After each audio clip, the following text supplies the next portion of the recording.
चला, आपण एक क्वेश्चन बघितला, क्वेश्चन रीड केला. आता आपण रोलिंग करणार आहोत. तर रोलिंग आपल्याला झालेलं आहे. आपण काय बनवलंय, पार्टनरचं एक रिअलायझेशन अकाउंट बनवलं. पार्टनरचं कॅपिटल अकाउंट आपण एक बनवलेलं आहे आणि बॅलन्स शीट बनवली 31 मार्च 2019 ची. आणि एक वर्किंग नोटमध्ये आपण कॅश अकाउंट किंवा बँक अकाउंट बनवलेलं आहे. त्यानं खाली आपण वर्किंग नोट घेणारे गुडविलची वगैरे बघूया. तर चला, आपण आता पहिले पोस्टिंग करून घेऊया. आता पोस्टिंग मध्ये जर बघाल तर सगळ्यात पहिले लॅबिलिटी आहे. तर लॅबिलिटी 55, 20 आणि 14 कॅपिटलची लॅबिलिटी आहे. तर कॅपिटल अकाउंटला जायचं. कॅपिटल अकाउंटच्या तिथे क्रेडिटला इथे म्हणायचं बाय बॅलन्स कॅरीड डाऊन. ठीक आहे, by balance carried down. Balance आहे 55, 20 आणि 14. किती आहे? 55,000. त्यानंतर इथे आहे 20,000 आणि इथे आहे 40,000, 14,000. त्यानंतर अजून आपल्याला काही लायबिलिटीज आहे. क्रेडिटर्स आणि 3,000चं लोन पण आहे. तर क्रेडिटर्स आणि लोन जे आहे, आता ते रिव्हॅल्युएशन अकाउंटच्या क्रेडिटला जातं. इथे म्हणायचं बाय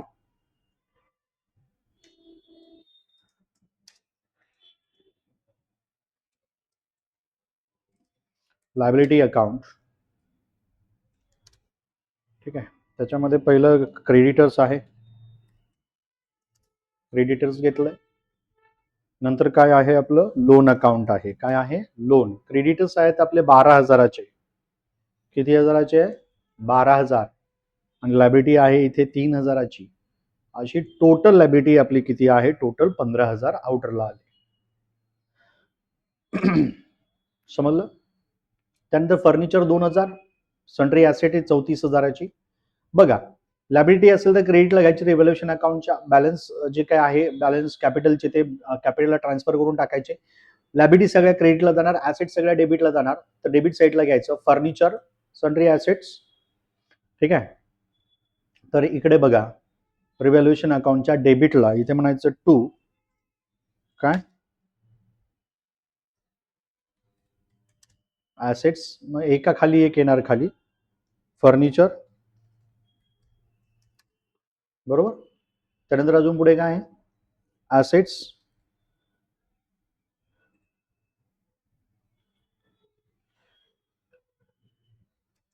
ॲसेट्स, सन्ड्री ॲसेट्स आहे. ठीक आहे.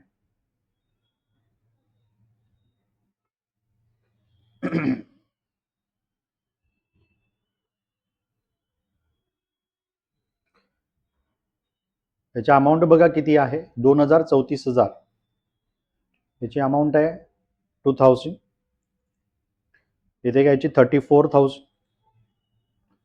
ठीक आहे. त्यानंतर इकडे बघा, डेटर्स आहेत 48,400चे. तर इथे आपण डेटर्स घेणार आहोत. डेटर्स 48,400, 48,400. बरोबर ना? त्यानंतर त्याची लायबिलिटी, त्याची एक आरडीडी आहे 2,400ची. तर 2,400 लायबिलिटी आहे. लेस केलंय आपण ऍसेट मधनं. तर इथे येणार ती बाय आरडीडी. क्रेडिटला असते 2,400. डायरेक्टली आउटरला घेऊन टाकायचे 2,400. ही प्रोव्हिजन असल्यामुळे ऍक्च्युअल एक्सपेंडिचर होत नाही त्याच्यामुळे आपण ते लेस करणार नाही त्याच्यातून. स्टॉक आहे 15,600 रुपये आणि कॅश आहे 6,400 रुपये. चला, तर इथे स्टॉक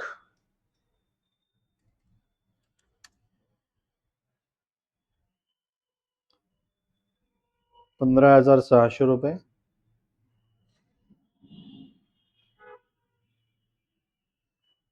आणि कॅश आहे 6,400 रुपये. चला, तर आपण कॅश अकाउंटला जाऊया. इथे खाली कॅश अकाउंट आहे आपलं. इथे टू म्हणायचं टू बॅलन्स कॅरीड डाऊन 6,400 रुपये, 6,400. बरोबर. हा, आता 6,400 झाल्यानंतर आता आपल्या ऍसेट सगळ्या संपल्या. बघा, सगळ्या लायबिलिटी आपण क्रेडिटला घेतल्या, सगळ्या ऍसेट्स आपण डेबिटला घेतल्या. एकदम सिंपल आहे. हे बघा, डेबिट आहे, डेबिट. इथे सगळे डेबिट आहे, क्रेडिट घेतलंय. बरोबर ना? पोस्टिंग करून झालेली आहे. आता पहिली ऍडजस्टमेंट आहे. It was agreed as under.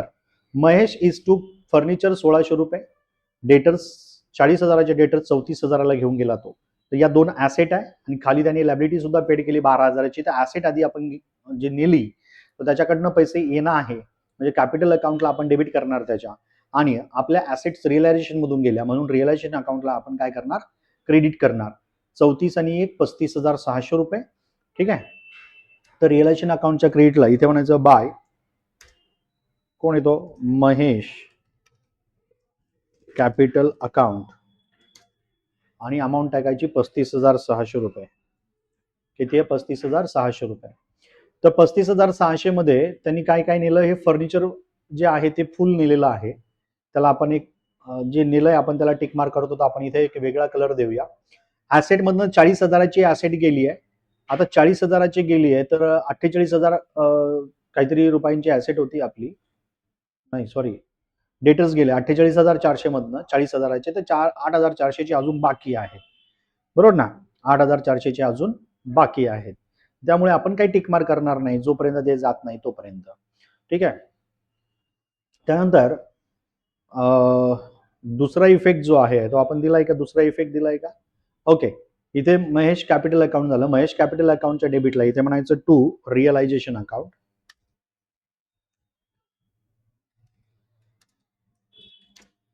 To realization account, आणि इथे 36,400 रुपये, सॉरी किती आहे, 35,600 रुपये, सॉरी 35,600. ठीक आहे. हा. त्यानंतर त्यांनी काय केली, 12,000ची ही क्रेडिटर्स जे आहेत ते सुद्धा पेड केलेले आहेत. तर इथे घ्यायचं टू महेश कॅपिटल अकाउंट, ब्रॅकेटमध्ये इथे क्रेडिटर्स म्हणा,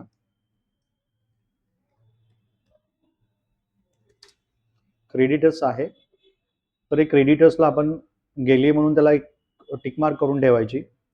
किती हजार रुपयाला पेड केलं, काही डिस्काउंट वगैरे ना, तो 12,000 पेड केलंय त्यांनी, बरोबर ना. महेशच्या क्रेडिटला इथे मात्र म्हणायचं बाय रिअलायझेशन अकाउंट,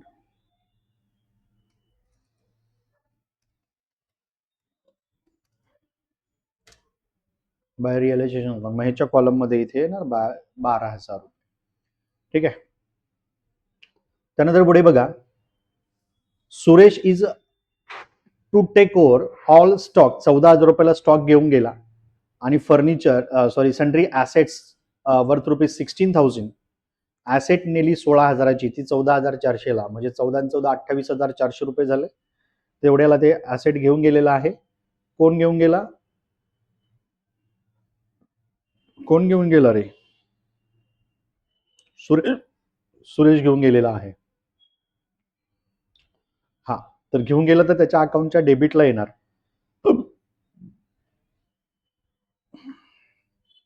14 आणि 14 28, 28,000 किती रुपयाला नेलं त्याने, 400 रुपये, 28,400. इथे घ्यायचे 28,400. आता याच्याकडनं घेणं येते आपल्याला, ऍसेट टू कोर केल्या, पार्टनर्स अकाउंट रिसिव्हर आहे म्हणून त्याच्या अकाउंटला डेबिट, आणि इथनं बाय, कोण येतो, सुरेश कॅपिटल अकाउंट. आता याने ऍसेट नेली आहे 28,400 रुपयांची. तर याच्यामध्ये काय काय नेलं त्याने, ऍसेटचा 16,000चा पार्ट नेला, आणि स्टॉक पूर्ण नेलेला आहे. स्टॉक पूर्ण नेला तर त्याला टिकमार्क करून घ्या, बरोबर ना. आणि या दोन ऍसेट अर्ध्या अर्ध्या गेल्यात, आता अजून बाकी आहेत काही. तर अशा प्रकारे हे ऍसेट्स आपल्या गेलेले आहे. चला पुढे. नंतर पुढे काय केलं त्यांनी, Yogesh is take over the remaining sundry asset 16,000 रुपयाला घेतली त्याने, and the assume that the responsibility of discharge the loan, आणि त्याने लोन पेड केलं विथ इंटरेस्ट 60 रुपये, जो इंटरेस्ट आपण रजिस्टर केलेला नाहीये. तर हा कोण आहे, योगेश. योगेशने 16,000 रुपये घ्यायची ऍसेट घेतली, तर योगेशच्या अकाउंटला इथे येणार 16,000 रुपये, रिसिव्हर आहे म्हणून त्याच्या अकाउंटला डेबिट, आणि इथे बाय योगेश कॅपिटल अकाउंट, आणि अमाऊंट येणार इथे 16,000 रुपये. किती येणार, 16,000. आता मात्र ऍसेट पूर्ण गेली बघा, रिमेनिंग ऍसेट पण त्यांनी घेतली 16,000ची, म्हणजे ऍसेट पूर्ण गेली, डेटर्स मात्र बाकी आहे. ठीक आहे, डेटर्स मात्र बाकी आहे. हा, अशा प्रकारे आपण दोन्ही एंट्री केली. आता आता मात्र त्यांनी लोन पेड केलं विथ इंटरेस्ट, तर त्याची एंट्री आपल्याला करावी लागणार आहे. लोन पेड केलं म्हणजे हे लोन जे आहे ते आता नील झालेलं आहे, तर आपण त्याला टिकमार्क केली आहे. मग इथे कुणी पेड केलं? To Yogesh capital account. किती रुपये लोन पेड केलं याने? तर हे लोन अमाऊंट जी आहे तर ती होती 3,000 रुपये, बरोबर ना? 3,000 रुपये. आणि इथे इंटरेस्ट सुद्धा पेड केला, इंटरेस्ट त्याचा जो आपण रेकॉर्ड केलेला नाहीये, बरोबर ना? तो किती रुपये केला? 60 रुपये. अशा प्रकारे त्यांनी टोटल अमाऊंट दिली 3,060 रुपये. किती दिली? 3,060 रुपये. हेच त्याच्या कॅपिटलला आता क्रेडिट होणार आहे. इथे रिअलायझेशन अकाउंटच्या इथे मात्र झिरो येईल आणि योगेशच्या कॉलम मध्ये 3,060 रुपये. अशा प्रकारे दोन्ही एंट्री झाल्यात. ओके, पुढे बघा डिझोल्युशन एक्सपेन्सेस आहे, आपला खर्च आहे. डिझोल्युशन अकाउंटला आपण रिअलायझेशन अकाउंटला काय करतो? डेबिट करतो. इथे म्हणायचं टू कॅश अकाउंट किंवा बँक अकाउंट काय असेल ते, कॅश अकाउंट, बरोबर ना? हा हा एक्सपेन्सेस आहे, डिझोल्युशन एक्सपेन्सेस. ठीक आहे, डी डॉट एक्सपेन्सेस. मग तो किती आहे? तो किती आहे? 540 रुपये. ओके, मग हा 540 रुपये जो आपण रेकॉर्ड करून घ्यायचा, 540 रुपये कॅश मधून गेले किंवा बँकेमधनं गेले, बँक अकाउंटला आपण क्रेडिट करणार आहे इथे बाय, याला म्हणायचं रिअलायझेशन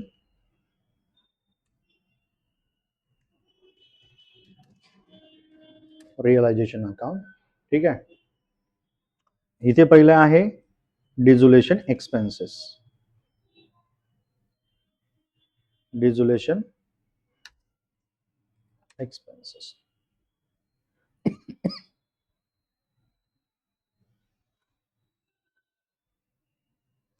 डिझोल्युशन एक्सपेन्सेस आहे 540 रुपये ना रे. डिझोल्युशन एक्सपेन्सेस 540 रुपये आहे. 540 रुपये. आधी पण आपण 540 लिहिलेत की नाही लिहिलेत? 540 लिहिलेत. Okay, dissolution expenses. ओके, त्यानंतर पुढे बघा द रिमेनिंग डेटर्स. आता राहिलेले डेटर 4,200 रुपये रिसिव्ह झालेले आहे, रिअलाइज झाले. म्हणजे काय? आपल्याकडे कॅश आली, बरोबर ना? काय आली? कॅश. आता मात्र कोणत्या पार्टनरनी घेतलेली नाहीये किंवा काय नाही, आपल्याकडे कॅश आली. याला म्हणायचं टू, काय म्हणायचं? रिअलायझेशन. रिअलायझेशन अकाउंट ब्रॅकेटमध्ये म्हणायचं डेटर्स. आता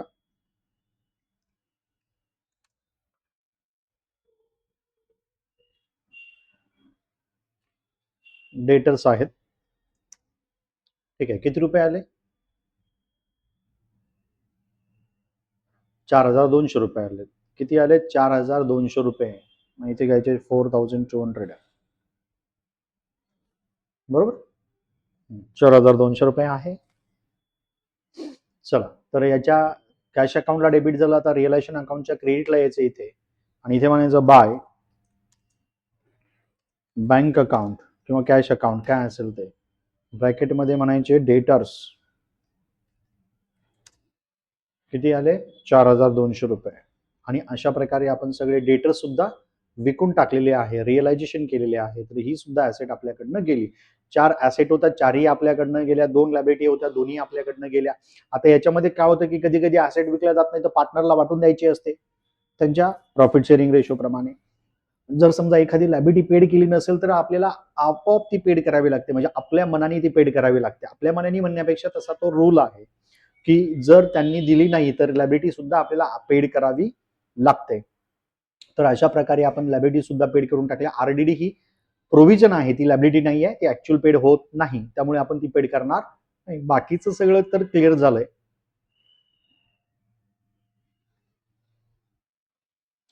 हा, याच्यामध्ये बॅलन्स शीट येत नाही कारण आता बॅलन्स शीट जी आहे, सॉरी ती कॉफी तशीच झाली माझ्याकडनं. तर बॅलन्स शीट डिझोल्युशन झाल्यामुळे काय होतं की बॅलन्स शीट येणार नाहीये. आपण डिलीट करून टाकलं ते. ठीक आहे, तर अशा प्रकारे 540 रुपये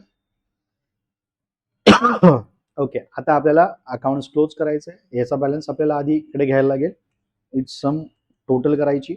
बघा 34 आणि 2 36 आणि 8 36 आणि 8 44 आणि 40 84 84 आणि 5 89 99,600 ते 1,00,000 रुपये. किती लाख रुपये आहे? 1,00,000 रुपये यायला पाहिजे. इथे आधी टोटल करून घ्यायची. 1,00,000 रुपये आले बघा, बरोबर ना? 1,00,000 रुपये आहे. तर आपल्याला इथे बघायचं आहे की दोघांपैकी कोणती मोठी आहे. Is equal to sum total करायची तुम्ही, बरोबर ना? मी जर याच्यावरती असं करत असतो तरी 15,000 2,400 वगैरे सगळं असं टोटल केली आपण. इथे 1,01,600 आणि इथे जास्त आहे. काय आहे? इथे जास्त आहे. डेबिट साईड मोठी आहे. ठीक आहे, तर डेबिट साईड येणार. तर डेबिट साईड आहे तुझी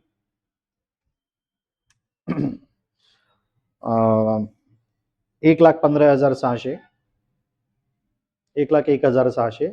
आता ही जी आहे 1,01,000 इथे आपण लिहून ठेवूया. 1,01,600. ठीक आहे. आता ही जी अमाऊंट आहे ती मात्र इकडची घ्यायची, कारण ही मोठी आहे 1,15,600. हा, त्याच्यामधनं आता समजा आपल्याला बॅलन्स काढायचा आहे. तर आपल्याला बॅलन्स करताना आपण काय करणार? इथे by realization loss transfer to partners capital account in their profit sharing ratio. ठीक आहे, प्रॉफिट शेअरिंग रेशो प्रमाणे आहे. इथे कोण कोण पार्टनर आहे तुमचं? महेश, सुरेश आणि योगेश, बरोबर ना? महेश, सुरेश आणि योगेश. आता यांचा रेशो दिलेला आहे का बघा एकदा. रेशो दिलाय का तुम्हाला कुठे? आता यांचा रेशो दिलेला नाहीये, म्हणजे हा 1:1:1 रेशो मध्ये आहे. इक्वली पार्टनर आहे, बरोबर ना? तर आपण इक्वली पार्टनर घेणार त्याला. तर अशा प्रकारे समजा आपल्याकडे जो बॅलन्स राहील तो किती तर माहिती आहे? 1,15,000 मधनं मायनस झाले हे 1,01,600 म्हणजे 9,000 रुपये असायला पाहिजे. सॉरी, 14,000 रुपये असायला पाहिजे. 9 नाही, 14,000 रुपये. 14,000 रुपये आपण काय करणार? तिघांना वाटणार. 5 5 10 15 होतात. तर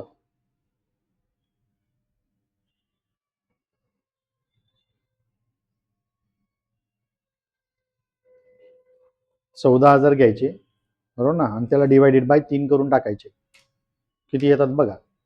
ते येतात 4,666. तर देऊन टाकायचे एकाला 4,666. याला देऊन टाकायचे 4,666 आणि एकाला देऊन टाकायचे 4,667. बघा करून. तर ते रेशो त्यांचा क्लिअर झालेला आहे.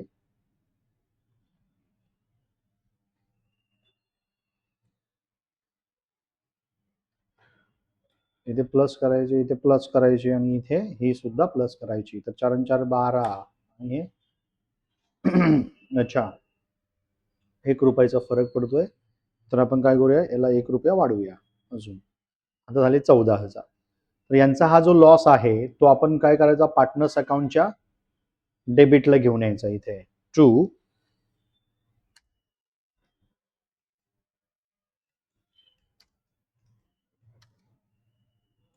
Realisation loss account.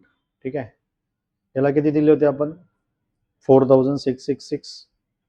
याला दिले होते आपण 4,667 आणि याला दिले होते 4,667, बरोबर. आता इकडे 35, इकडे 55 आहे, म्हणजे जास्त आहे. ही इकडची साईड 20,000, इथे मात्र जास्त आहे. क्रेडिट डेबिट मोठी आहे, बरोबर ना? तर आपण काय करूया की आता इथे 55 आणि 12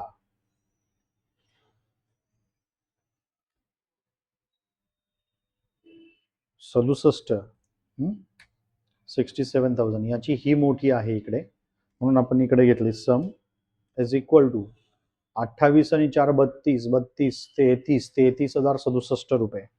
तर 33,067 रुपये आले, बरोबर ना? आणि इकडे 14 आहे, इकडे 16 आहे. 14, 16 आणि 4 20, 14 आणि 3 17, म्हणजे इकडची साईड मोठी आहे ही. तर आपण ती काय करूया, टोटल करून घेऊया. 16 आणि 4 20,667 रुपये, 20,667 रुपये. ठीक आहे. आता हे बॅलन्स इकडे येणार आहे तसे 33,067. हा येणार इकडे आहे तसा 20,667, बरोबर ना. आणि हे इकडे जाणार 67,000 रुपये. 67,000मधनं आपण हे मायनस केले वरचे, बरोबर ना. 67,000 मधनं मायनस केले 35,600 आणि मायनस केले आपण 4,666. तर आपला बॅलन्स किती येतो? 67,000 मायनस 35,000 मायनस 4,666, तर 26,767 रुपये आले. ठीक आहे. इथे मग 31,000 जे आहे, 33,067, त्याच्यामधनं आपल्याला मायनस करायचे हे 20,000 रुपये. तर आपल्याकडे 13,000 रुपये उरतात. आणि इथे 20,000 रुपये आहे, तर 20,000मधनं ह्या दोन अमाऊंट आपल्याला मायनस करायच्या, 14,000 रुपये आणि मायनस 3,060 रुपये. तर बघा याचे पैसे आपल्याला आता बघा, जे बॅलन्स क्रेडिटला आलेत ना, तर हे पैसे आपल्याला घ्यायचे. तर इथे म्हणायचं टू बँक अकाउंट, काय म्हणायचं इथे, सॉरी, बाय बँक अकाउंट, काय म्हणायचं, बाय बँक अकाउंट, म्हणजे यांच्याकडे हे पैसे घ्यायचेत आपल्याला. आणि इथे याला म्हणायचं टू बँक अकाउंट, म्हणजे याला हे पैसे द्यायचे बँक अकाउंट. याचं कॅपिटल जास्त आहे म्हणून याला हे पैसे द्यायचे आहेत, यांच्याकडनं हे पैसे घ्यायचे आहेत. तर जे द्यायचे आहेत ते कुणाचं आहे, महेशचं 26,734 रुपये, बरोबर ना. इथे म्हणायचं बाय महेश अकाउंट,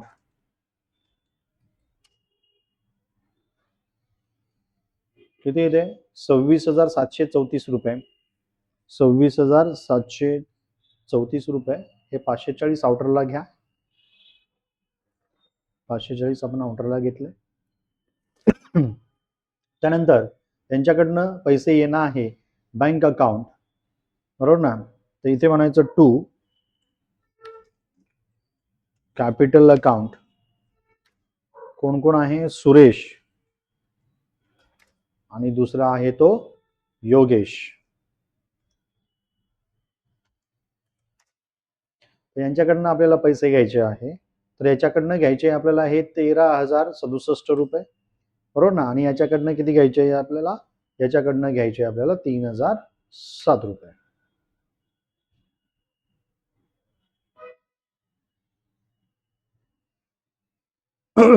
ठीक आहे. हा, मग याची सगळ्यांची दोघांची मिळून बेरीज केली तर 13 आणि 13 16, म्हणजे आपल्याला काय करायचं, 16,674 रुपये येणार. हे बघा 16,674. आता मात्र हे बँक अकाउंट जे आहे ते आपलं टॅली झालं पाहिजे. 6,400 प्लस 4,000 म्हणजे 10,600.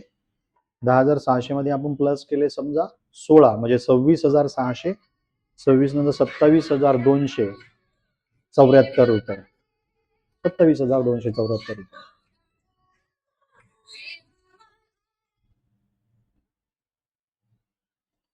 हॅलो, हा बोल ना.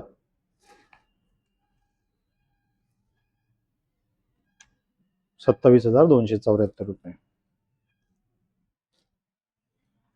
अशा प्रकारे हे बॅलन्स जो आहे तो आपला टॅली झालेला आहे, बँक अकाउंट टॅली झालेला आहे. तर अशा प्रकारे हा प्रॉब्लेम आपला बरोबर आहे. ठीक आहे,